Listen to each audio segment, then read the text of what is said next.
This video is for everyone who has ever said they were going to switch to women because men ain't shit. Let me tell you about the weekend I just had, okay? Let me set the scene. I've been talking to this girl for about a week, not long. She drives 10 hours to come see me, okay? Before she gets here, she's telling me she loves doing acts of service for her woman. And I'm like, that's great because that's how I feel cared for. Like, that's help make my life easier, please. All right. So she's like, coffee, breakfast in bed. I'm taking the trash out. I'm like, come see me, like, come over. Okay. So she gets here. Mind you, she just left a couple of hours ago. She spent the last 3 days here in my house. And I made coffee for this woman every single morning. And so this morning I'm like, let me test it a little bit. I'm just going to see if she even offers. I'm like, man, some coffee sounds really good. You know what she said to me? Yeah, you make really good coffee. Your coffee's really good. Like, bitch, I know. I've been making it for myself for the past several years. I thought you were going to help me. No. And so, mind you, she had been up for like 30 minutes to an hour before me. Like, she was drinking a Monster. She was already like her hat on, ready, like reading in bed, waiting for me. So I'm like, all right. So I'm like, I'm going to take trash out. It's full, whatever. She's at this point sitting on the couch reading, and I'm like walking past her, about to go walk my dog, and I'm taking the trash out. Did not offer once, and I'm like, okay, it's really not matching. Words and actions just not aligning. Okay, and so then I come back in, and she wants to talk to me about her stupid ass book she's reading about Carl Dungeon, some princess donut cat, the end of the world, and it's a video game.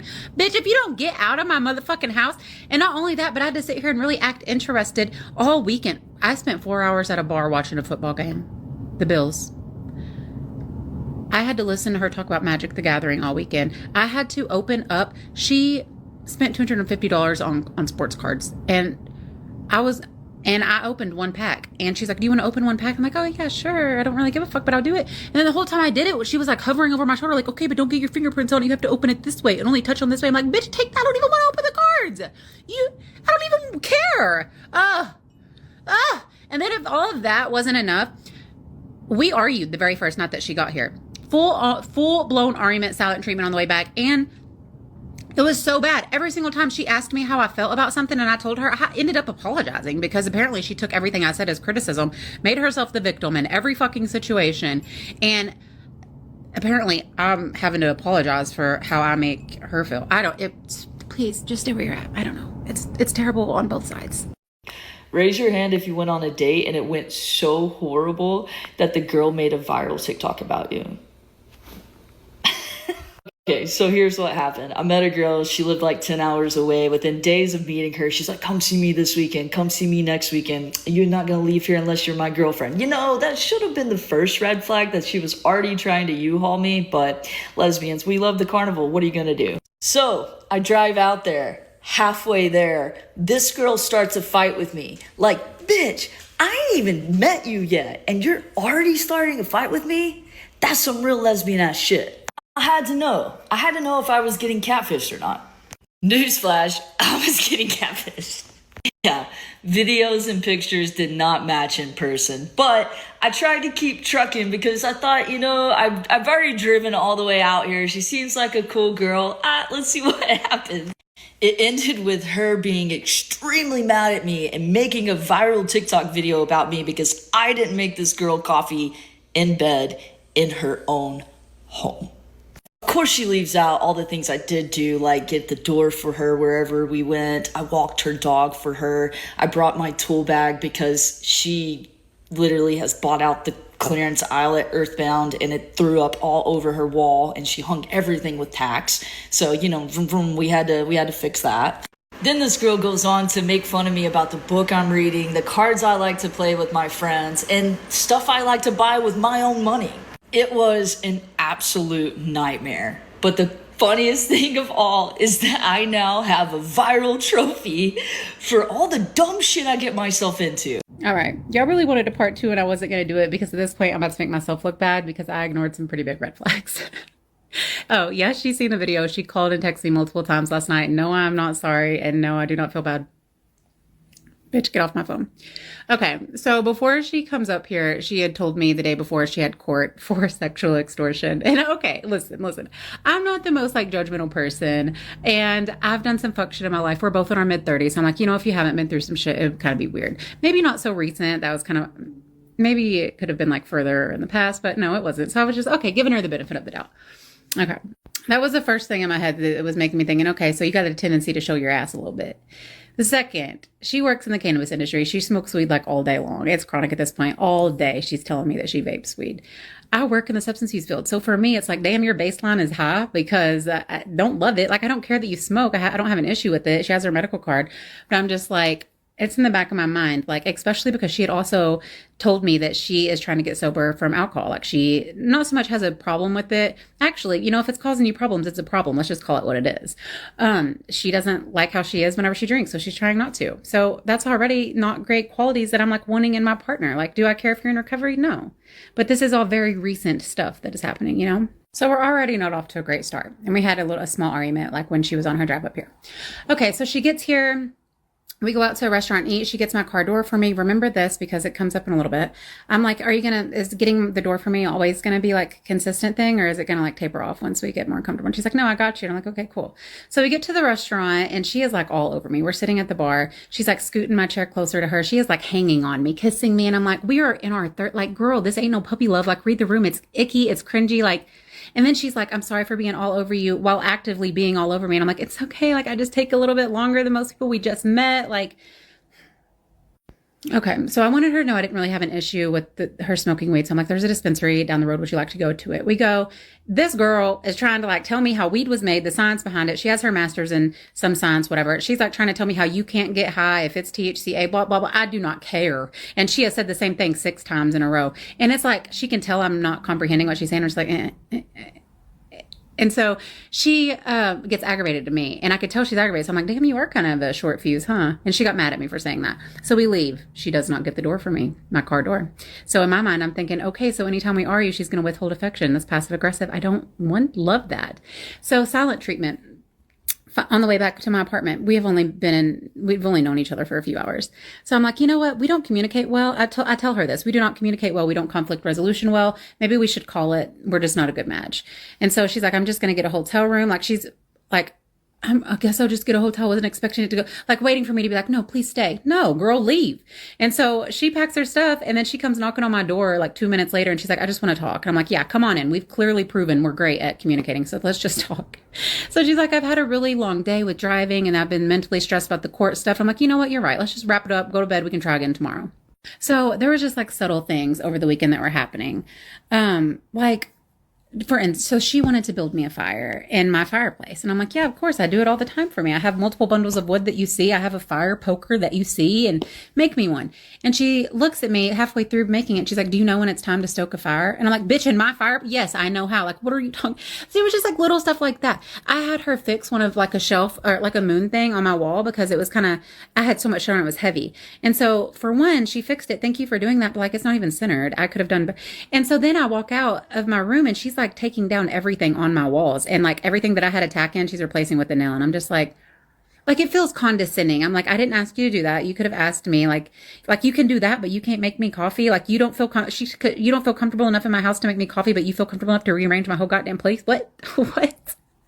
So all of this was going on before the coffee and the trash thing even happened on the 3rd day. And then I took her to a waterfall. And we're leaving. We're getting ready to go to a restaurant. And she has the audacity to ask me, how do you feel about us? Like, not great. Like, not great. And I tell her, no. I feel like I'm like having to self-edit myself. I have to say the right thing to you or you're going to get mad at me. She got mad at me for telling her that. And so it's super awkward at the restaurant. She's like being super short, silent treatment again. And then whenever she does talk, I can tell the people around us are like uncomfortable because it's like very awkward. It's like, it's just not the move. And so the very last day comes after the coffee and the trash and all of that happens. And, she's getting ready to leave and she said, you didn't even make me coffee this morning. I said, you damn right I didn't. And then I told her, you were supposed to be doing that for me. So trust, she knew where I stood about everything. So she's crying. She's leaving at this point. I'm walking her down. She comes knocking back on my door, trying to talk. And at this point, I'm staring at her like, you have a 10-hour drive ahead of you. I have been very clear that this is not the relationship that I want or the dynamic I'm looking for. Leave. And she's like waiting for me to change my mind or some shit. I don't even know. Anyway, she started cussing at me and I just said, get the fuck out of my house. And I shut the door. Then she wanted to text me talking about, I can't believe you acted like that. It made it so much easier to walk away. Like, girl, good, run. Don't just walk, please. So yeah, some red flags I actively ignored, so it's a little bit on me. Sorry this was so long. Well, looks like I've gotten my second viral trophy for all the dumb shit I get myself into. This part 2 is not going to be near as long as whatever other part 2 you've heard, because honestly, I don't have the time or energy to keep putting into this. Woo, sounded like she really aired out my laundry, huh? Look guys, obviously at the end of the day, we weren't a match, and that's okay. But how can you not catch that she's a substance use counselor and she's treating somebody who felt safe enough to share with her their substance use that they developed after their mom was diagnosed with breast cancer? Alcohol use that I got over completely on my own. And anybody out there that's done it, you know how hard that can be. So it's kind of crazy to have a counselor making fun of you for getting better. Now let's be real, I know that she aired out more of my dirty laundry, but if you know me, then you know me, and that's all that I need. I don't feel the need to justify myself because some broad out there was mad I didn't bring her coffee in bed and decided to blast it all over social media. At this point, you've got to be thinking lesbian relationships are dumb as shit, and you're not wrong. Could I sit here and say everything that disgusted me about her and air out a bunch of stuff? Sure. But I'm not sinking to that level. End of the day, it didn't work out. It wasn't a match, and that's okay. But this has been hella funny and hella fun. I'm always going to remember that crazy bitch I dated that fucking made a viral TikTok of me. Y'all stay safe out there. Dating is rough. And like I said earlier, we got to start standing up for the less fortunate. The less fortunate. This person needs our help. If we got to sit up here and listen to foolishness, you got people in the comments. Let's read some of these comments here. Well, somebody say, me watching both sides, and it's got a picture of Wendy Williams. Somebody else says, you tell him JoJo Siwa. Somebody else says, she's a counselor and she aired out your business. She's in direct violation of the ethics code as a professional. She could lose her license. Somebody else says, old girl seemed like a raging narcissist, so the fact that she is a substance counselor is terrifying. She was so hateful and entitled in her videos. Exactly. Well, and that's what I'm saying. It's no longer about men. It's no longer about just protecting men. We as men have to rise up for the greater good. This world is going to hell in a handbasket. We have to be the buck stops with us. It stops with us. And this type of stuff, these modern women, they're no respecter of persons. They don't care. They take no prisoners. They're continuing to be losers with men, women, dogs, cats, horses, and everything in between. We can't stop them. We're trying. But I'm only one man. We got a whole space speaking out against these women. But I'm only one man. It's not enough of us. Even women have joined the fight. You got Lady J. You got Emily King. You got The Advocate. You got Roma, Chloe. You got Taylor. You got Sarah. You know how Sarah does. She don't care about nobody. But it's still not enough. We have to start protecting those who have been bruised and battered. Start a loser shelter where all of the people can come who have been affected by losers. All of the people can come who have been affected by people, modern women, who don't think critically. And it's a strict set of questions that we're going to have. I'm working on it. Maybe ChatGPT can give me something.